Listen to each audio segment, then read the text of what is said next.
Viewers, welcome back to my channel once again. बात करने जा रहा हूं जो बहुत अच्छी नहीं है और आप सब भी जानते हैं मैं किस विषय में बात कर रहा हूं। भारत ने वर्ल्ड कप खो दिया है। बिल्कुल फाइनल में एक तरफा हार हो गई है ऑस्ट्रेलिया से, लेकिन कारण किसी को भी समझ नहीं आया। यहां मैं ये मानूंगा कि चाहे कुछ भी हो जाए, मैं अपनी टीम के साथ खड़ा हूं। एक ऐसी टीम के साथ जिसने मादा दिखाया, जिसने दिखाया कि टूर्नामेंट की एकमात्र अकेली टीम जिसने शायद पूरे वर्ल्ड को धराशायी किया और बहुत अच्छी तरह किया। एक ऐसी टीम जिसके 1 से लेकर नंबर 11 तक के सारे प्लेयर सुपर फॉर्म में थे और सबसे बड़ी बात, सबने अपनी सुपर फॉर्म दिखाई। मैंने अपने वीडियो में हमेशा कहा, cricket is indeed a very very great leveller, और इसीलिए ये कह सकते हैं 10 मैच के बाद एक ऐसा मैच जिसमें जीतना सबसे ज्यादा जरूरी था, और शायद इन 10 मैचों को जीतने की कवायद उसी एक मैच, उसी एक टूर्नामेंट को जीतने के लिए की गई थी। सफल नहीं हो पाया भारत, हमारा देश, और एक बहुत ही अच्छा सपना जो बन सकता था शायद अब हमारे लिए कई साल तक हम लोगों को परेशान करेगा। और शायद जब हम 2027 के वर्ल्ड कप में खड़े होंगे तो हमें रोहित शर्मा जैसा एक ऐसा चैंपियन दिखाई नहीं देगा।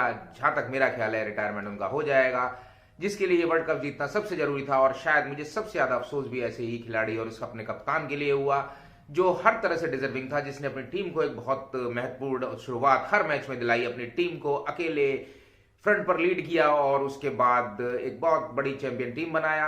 अब यहां हम बात करेंगे थोड़ी सी एनालिसिस की, वर्ल्ड कप के सेमीफाइनल और फाइनल की। बात करूं तो 10वें मैच तक यानी कि सेमीफाइनल तक कुछ भी गलत नहीं था। आप अगर आज के रिकॉर्ड उठा के कुछ समय बाद देखेंगे और आप सोचेंगे कि भारत ने शायद सेमीफाइनल में न्यूजीलैंड को 70 रन से हराया और ये एक बहुत ही एक तरफा मैच था, ये शायद कुछ दिन बाद जब लोग देखेंगे जिन्हें ये मैच याद नहीं रहेगा उन्हें लगेगा। लेकिन मेरा मानना ये है, और मैं आपको बता दूं कि ये मैच बिल्कुल भी आसान नहीं था। ये फाइनल की तरह एक टफ मैच था, जब डेरल मिचेल और केन विलियमसन ने मैच को फंसा दिया था।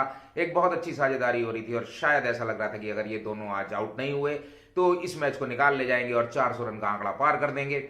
लेकिन वहीं रोहित शर्मा की जो इस टूर्नामेंट में सबसे अच्छी एक उनकी जो प्रैक्टिस रही, या जो मैं कह रहा हूं तरीका रहा, बॉलिंग को बड़े ही एक्यूरेट मूवमेंट पे और मोड़ों पर चेंज करने का, बॉलर को बदलने का, वो किया उन्होंने। मोहम्मद शामी को फिर बुलाया और भारत ने, हम जानते हैं जब मोहम्मद शामी ने 1 ओवर में 2 विकेट लेकर वापसी कराई, केन विलियमसन और लेथम का विकेट लेकर, तो उसके बाद भारत ने 70 रन से इसको जीता। लेकिन मैं ये मानता हूं कि ये रोहित शर्मा की कप्तानी थी। अदरवाइज आप अगर ये सोचे कि हमारे पास 400 का स्कोर था तो वो भी सेफ नहीं था, क्योंकि न्यूजीलैंड 400 रन बनाने के बाद भी पाकिस्तान से हारा था।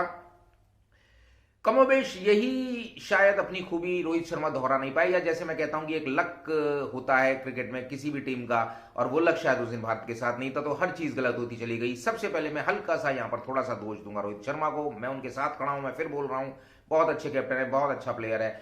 लेकिन सबसे बड़ी बात है कि उस दिन उनको पता था कि ये पिच थोड़ा सा धीरे खेल रही है, और सबसे ज्यादा शायद पिच को समझने में अगर आज की टीम में भारत में कोई खिलाड़ी है तो विराट कोहली या रोहित शर्मा है, केएल राहुल है। लेकिन मैं मानता हूं कि रोहित शर्मा को पता था कि बहुत ही प्रेशर से और बहुत ही फोर्स से और बहुत ही पेस से इस पिच पे शॉट लगाने की जरूरत है, तभी ये बाउंड्री पार जाएगा, और इसीलिए वो आपने देखा होगा कोशिश कर रहे थे। लेकिन ऐसा क्या हुआ कि जब 9 ओवर में 76 रन बन गए थे, तो केवल इस भावना से कि मैं केवल सेंचुरी के लिए नहीं खेलता, मैं केवल टीम के लिए खेलता हूं, तो वहां टीम को आपकी जरूरत थी। आपको याद होगा इंग्लैंड के मैच में आपने 87 रन बड़े शांति से बनाए थे, और शायद बहुत ही धीरे से खेलते हुए, अपनी बिल्कुल नेचर के अपोजिट खेलते हुए बनाए थे, और आपने उस मैच को जिताया था। 228 रन के बाद भी कमोबेश यही पोजीशन थी। इस मैच में 240 रन थे। आप अगर उस समय कुछ रुक जाते और 70-80 रन बना देते तो भारत के लिए बहुत अच्छा होता, लेकिन उस दिन ऐसा नहीं हुआ। सबसे बड़ी गलती जब उस ओवर में 10 रन बन चुके थे, 9 ओवर में 76 रन आ चुके थे, 1 विकेट था, विराट कोहली ने आते ही बहुत ही तेज खेलना शुरू कर दिया था, तो आपके लिए एक बहुत अच्छी एक प्लॉट तैयार हो गया था। फिर वर्ल्ड कप फाइनल के लिए जो आपने चूका, आपने गलत शॉट खेला, आप आउट हुए। उसके बाद जो मेरे को सबसे बड़ा कारण समझ आता है, बहुत लोग कह रहे हैं कि विराट कोहली और शायद केएल राहुल का स्लो खेलना इस विकेट पर गलत रहा, श्रेयस अय्यर की जल्दी आउट होने के बाद। लेकिन मैं ऐसा बिल्कुल नहीं मानता, क्योंकि जो लोग आज इस बात को कह रहे हैं वही लोग कल इस बात को कहते कि शायद भारत 250 रन के आसपास बना देता तो मैच जीत जाता, अगर ये दोनों खिलाड़ी जल्दबाजी दिखाते और भारत कहीं 100-150 पर आ जाता, तो यही सबसे ज्यादा क्रिटिसाइज होते।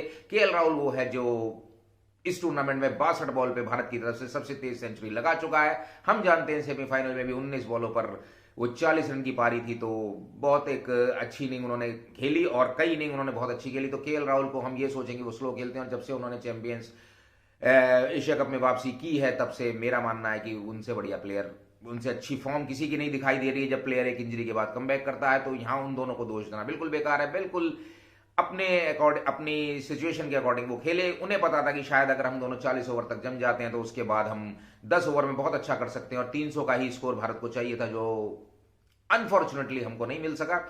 यहां मैं करूंगा, जो बात मुझे समझ आई वो ये थी कि शायद ड्यू की वजह से 8वें और 9वें ओवर में जब स्पिनर्स को लाना पड़ गया, क्योंकि रोहित शर्मा को शायद लग रहा था कि ड्यू आ गया तो ये 20 ओवर बेकार हो जाएंगे, स्पिनर्स के हमारे पास ज्यादा स्कोर नहीं है। वहां वो गलती हो गई, क्योंकि वहां मैंने देखा था ऑस्ट्रेलिया पूरे दबाव में था, और पिछले ओवर में मोहम्मद शामी ने ठीक वैसे ही परेशान किया बेन स्टोक्स को, ट्रेविस हेड को, जैसे उन्होंने इंग्लैंड के मैच में बेन स्टोक्स को किया था और उसको आउट किया था।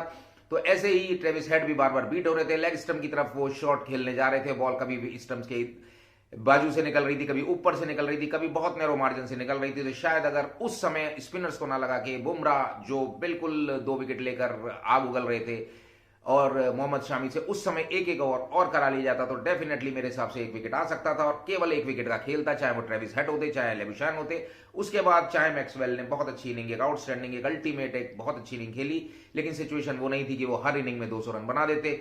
तो मेरा मानना था वहां एक आइडियल सिचुएशन आपके लिए थी, लेकिन आपने स्पिनर्स को केवल इसलिए ड्यू की वजह से आपको थोड़ा जल्दी लाना पड़ गया। अनफॉर्चुनेटली उस दिन हमारे स्पिनर भी काम नहीं कर पाए, नहीं चल पाए, बहुत ज्यादा तुरुप का इक्का साबित नहीं हो पाए, और हम ये मैच हार गए।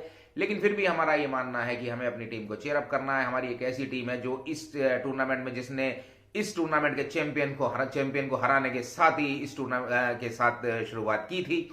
यानी कि मैं बात ऑस्ट्रेलिया की कर रहा हूं, जब भारत ने उनको पहला ही मैच हराया था, और दूसरा मैच साउथ अफ्रीका से हारने का ऐसा लगने लगा था कि ऑस्ट्रेलिया बाहर हो जाएगा इंग्लैंड की तरह। लेकिन वापसी करना वो लोग जानते हैं, मैं मानता हूं। लेकिन मैं फिर भी अपने, जितनी मुझे क्रिकेट का थोड़ा बहुत ज्ञान है, मैं साफ कह सकता हूं, ये वो ऑस्ट्रेलिया की टीम नहीं थी कि जिसको हम कहें कि मैं बहुत किसी भी टीम को ये हरा सकती है, ये किसी भी टीम को हरा सकती है। लेकिन इस टूर्नामेंट में भारत और इसका मुकाबला दूर दूर तक नहीं था। अगर ये टीम के ग्लेन मैक्रॉथ की होती, शेन वॉर्न की होती, मैथ्यू हेडन की होती, रिकी पॉन्टिंग की होती, तब मैं कहता कि हाँ ये टीम खतरनाक है और ये टीम वन साइडेड जीत सकती है। लेकिन जिस टीम से हम हारे हैं, सबसे बड़ा दुख मुझे इसी बात का है कि वो टीम कहीं भी भारत के समक्ष नहीं थी। जिस तरह से हमने उनके 3 विकेट निकाल दिए थे, वो जैसे डरे हुए घबराए हुए लग रहे थे।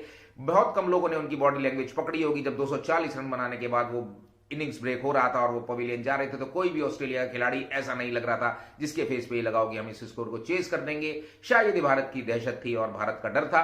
लेकिन फिर मैं बोलूंगा कि उस दिन हमारा दिन नहीं था। That is why I am saying cricket is indeed a very very great leveller, और हमें आगे ध्यान देना है। कोई बात नहीं, हमारी नई टीम आ रही है, ऑस्ट्रेलिया के साथ शुरुआत होने जा रही है, और उसके बाद 6 महीने बाद हमें वर्ल्ड कप मिल रहा है। तो देखते हैं कि शायद इस कड़वी याद को बुला के हमें जून में T20 की विश्व विजेता बनने का अवसर मिले। जी हाँ, मैं एक बार फिर कहूंगा कि 1983 और 2011 जब भारत विश्व चैंपियन बना था, उससे भी बेहतर टीम है।